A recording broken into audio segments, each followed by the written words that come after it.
کیا کبھی آپ کے ساتھ ایسا ہوا ہے کہ کسی چیز کو آپ نے بے حد بیکار سمجھا ہو اور ضرورت آنے پر وہ آپ کے بہت کام آئی ہو؟ اگر ایسا ہے تو آج کی کہانی آپ ہی کے لیے ہے۔ بہت برسوں کی بات ہے، شہر سے دور ایک گاؤں میں ایک بوسیدہ جھونپڑی میں ایک بوڑھا آدمی رہا کرتا تھا جسے لوگ بابا فرید کے نام سے جانتے تھے۔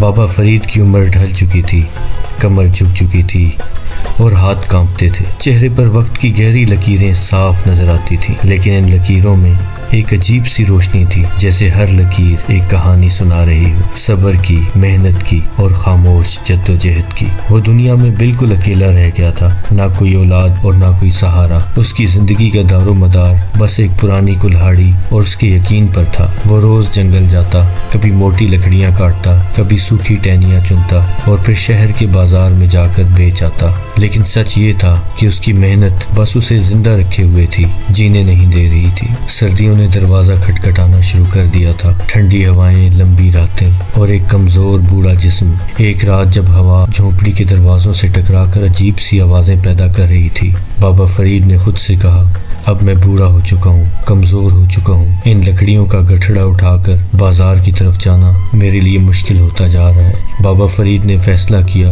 کہ وہ ایک خچر خریدے گا اور اس کے اوپر لکڑیاں لاد کر بازار میں بیچا کرے گا۔ لیکن بابا فرید کے پاس تھا ہی کیا، صرف چند پرانے سکے اور تھوڑی سی جمع پونجی۔ وہ کچھ لمحے انہیں دیکھتا رہا۔ اگلی صبح وہ بازار پہنچا، وہاں شور تھا، بھیڑ تھی اور ہر طرف خرید و فروخت جاری تھی۔ بابا فرید نے ایک گھوڑے کی قیمت پوچھی، تاجر ہنس پڑا، بابا یہ تمہارے بس کی بات نہیں۔ یہ سن کر آگے بڑھ گیا، پھر دوسرا، پھر تیسرا، ہر جگہ ایک ہی جواب تھا اور ہر جواب کے ساتھ طنز اور مذاق۔ تاجر اور دوسرے لوگ اس پر ہنس رہے تھے مگر وہ خاموش تھا۔ پھر اچانک اس کی نظر ایک کونے پر پڑی، وہاں ایک کمزور سا لاغر خچر کھڑا تھا، پتلا، زخمی سا اور بالکل نظر انداز۔ بابا فرید اس کے قریب گیا، وہ نظر عجیب سی تھی۔ بابا فرید نے قیمت پوچھی، تاجر نے بے دلی سے کہا، جو ہے دے دو اور لے جاؤ۔ بابا فرید نے اپنی ساری جمع پونجی دے دی اور خچر کو لے کر چل پڑا۔ لوگ ہنس رہے تھے مگر بابا فرید نہیں رکا۔ شہر سے باہر نکلتے ہی خچر نے ایک الگ راستہ اختیار کر لیا۔ وہ راستہ سنسان تھا اور جنگل کی طرف جاتا تھا اور لوگوں کے مطابق خطرناک بھی تھا۔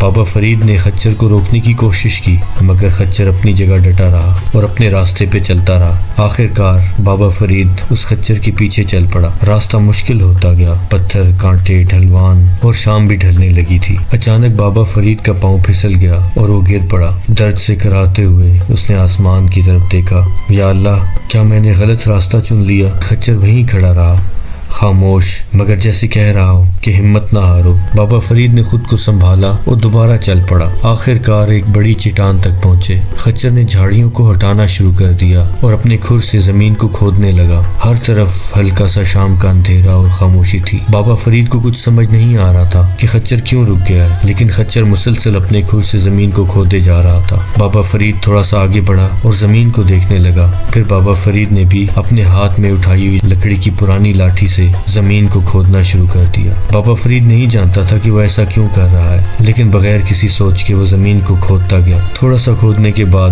اس کو لکڑی کا ایک صندوق نظر آنا شروع ہوا۔ بابا فرید نے بڑی مشکل سے ارد گرد کی زمین کو کھود کر پوری طاقت کے ساتھ اس صندوق کو باہر نکالا۔ وہ لکڑی کا ایک پرانا صندوق تھا مگر یوں لگتا تھا جیسے کسی امیر شخص نے اس کو وہاں زمین میں دفن کیا ہے۔ بابا فرید نے بڑی مشکل سے اس صندوق کو اٹھایا اور خچر پر لاد دیا اور آہستہ آہستہ سے چلنے لگا۔ یوں ہی سفر کرتے ہوئے آخر کار وہ رات گاؤں میں داخل ہوئے۔ کچھ گاؤں والے راستے میں نظر آئے اور بڑی حیرت سے بابا فرید کو اور اس خچر کو دیکھ رہے تھے اور ساتھ ساتھ اس خزانے کے صندوق کو بھی جو کہ خچر پہ لادا ہوا تھا۔ بابا فرید خاموشی سے اپنی جھونپڑی میں چلا گیا۔ اگلے ہی روز بابا فرید مویشی منڈی کی طرف روانہ ہوا۔ جب مویشی منڈی میں پہنچا، تاجروں کی وہی تنقیدی نظریں، وہی تنقیدی ہنسی، کچھ بھی بدلا نہیں تھا۔ لوگ اپنی اپنی خریداری میں مصروف تھے۔ بابا فرید آج ایک اچھے لباس میں تھا۔ انہوں نے اس تاجر کو مخاطب کیا، یہ دکان تم کتنے میں بیچو گے؟ تاجر نے جواب دیا، ارے بابا چھوڑو، وقت نہ ضائع کرو۔ بابا فرید نے اپنی جیب سے ایک پوٹلی نکالی اور جب اس پوٹلی کو کھولا، سب کی آنکھیں پھٹی کی پھٹی رہ گئی۔ اس تھیلی میں سونے کی اشرفیاں تھیں اور تاجر کے درمیان قیمت طے ہوئی۔ اب بابا فرید کے پاس اپنی ایک دکان تھی۔